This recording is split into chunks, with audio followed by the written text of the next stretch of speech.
now it's a big story here in town. The U.S. Department of Justice has the Albuquerque Police Department on its radar. And after months of looking at the department, the federal government is now officially launching a civil investigation into a string of ongoing problems here. The Department of Justice is going to look at the more than 24 police shootings here since 2010, cases of police brutality and dirty cops, to see if the police department has a cultural problem and if the police chief has a problem dealing with these cases once he knows about them.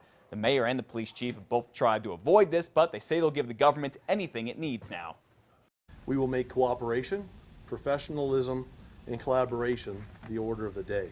This, to me, is a challenge to bring the department to the highest level possible and to restore that community trust that I want to have. We are focused on whether there is a pattern or practice of excessive force by the APD, including but not limited to the use of deadly force. Besides looking at officers who shot people, the Department of Justice will look at ones accused of using excessive force. One of these cases involves a police officer holding down a man while another officer kicks him over, and another one that we uncovered back in August where it looks like an officer steps on a man's head even though he is surrendering. All of this getting a lot of national attention. When you do a search of Albuquerque police on Google News, for example, you will find articles in newspapers all over the country, from the Washington Post to the Los Angeles Times and the Chicago Tribune. Well, in other news this morning, this is it. 2 Republicans in Sandoval County who are running for office have to decide today if they want to recount. The Rio Rancho Observer says the 2 races are where Eileen Garbagni barely beat out Paula Paponi for county clerk and where John Sapien beat out David Doyle for a seat in the state Senate. The races are very close. However, they are not close enough for an automatic recount. So Paponi paid more than $2,000 to have the ballots impounded until she and Mr. Doyle decide what to do. In the debate between jobs versus animal rights, jobs are coming out the winner here in Bernalillo County. That's because last night the County Commission changed its rules to allow Loveless Respiratory Research Institute and other labs that test on animals to keep doing business here. Loveless used to be on federal land, but recently that land went to the county. Animal rights activists, aren't happy with the county's decision, but Loveless now says it has no plans to move the lab or the 1,200 jobs there. New Mexico is topping the list of states that are now cracking down on unemployment fraud. This was a big problem here in the state. The state of New Mexico had paid nearly $70 million to people who were claiming unemployment but were not even eligible. Well, now Workforce Solutions is doing what it can to keep tabs on those who file for unemployment by checking their job search status. Officials say mistakes were made because of the number of people who filed for unemployment and that number was just overwhelming. People certifying for other people on behalf of other people, returning to work or taking work and not reporting it, such as cash jobs, anything like that. On the other hand, some people just aren't aware that they have to contact the agency and let them know that they are, in fact, working again. A man is now a person of interest in a double homicide investigation out of southeastern New Mexico. Early last week, 48-year-old Mark Walters was found dead. His body was found on a road near Lake Arthur in Chaves County. A second unidentified victim was also found dead near an oil field nearby.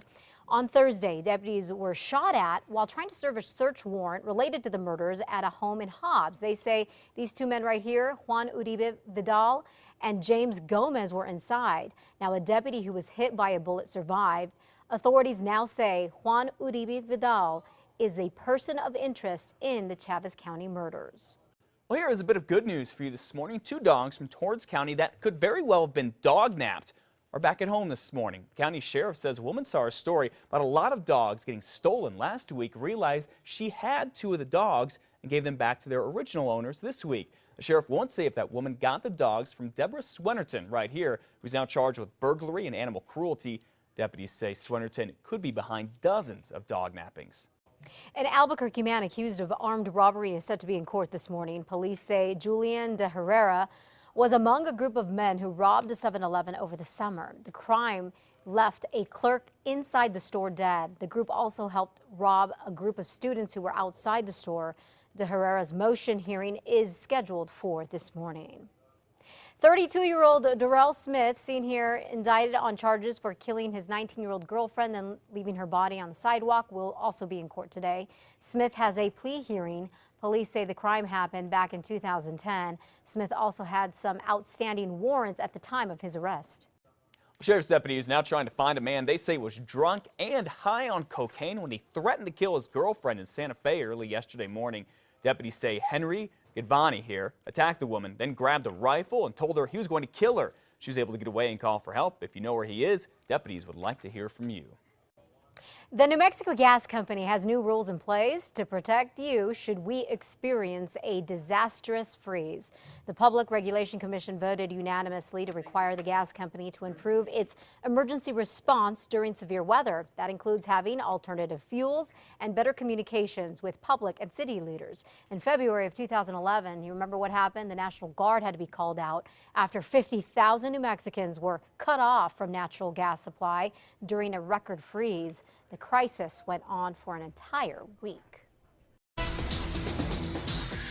Well, everyone is talking about this story today, the huge Powerball jackpot. Will you be one of the ones who wins millions of dollars or become millions of dollars richer by tonight? Certainly hope so. In fact, make that $500 million richer. That's all thanks to literally the biggest Powerball jackpot ever. You can't help but get excited. No, you know? you can't. You just can't help it. Because you just sit and dream. That's what News 13's David Romero is doing. He's actually outside dreaming right by one of the billboards that says it right up behind you, David. 500 million smackers, right?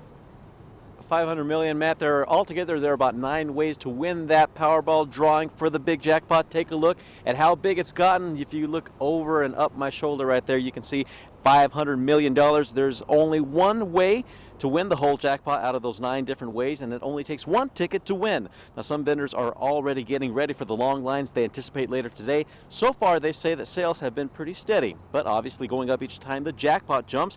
As a matter of fact, it climbed to 500 yesterday when we were in one of the stores. So, if you want to buy a ticket for tonight, you have to ask yourself, do you feel lucky? Well, some said yes, others said they're just a little bit less optimistic, but still willing to share. Oh, I don't feel lucky at all. 1 in 1.75 million is a pretty slim chance, but like they say, someone's going to win. Share with my family. I got a very big family. Yes, my husband's side of the family is 8, and then my side is 6. Now, if you are the winner and decide to take home the cash, you will take $327.4 million, but keep in mind, that's before Uncle Sam comes for his cut. Matt, back to you. And Uncle Sam's happy with this jackpot, too, because he's going to take about 40% of it, at least more than $150 million. Thank you, David. We'll check in with you again in about another hour. By the way, the drawing is going to be 8:59 Mountain Time tonight, which means you have until 8 o'clock to buy your tickets. And I do sincerely wish you the very best of luck.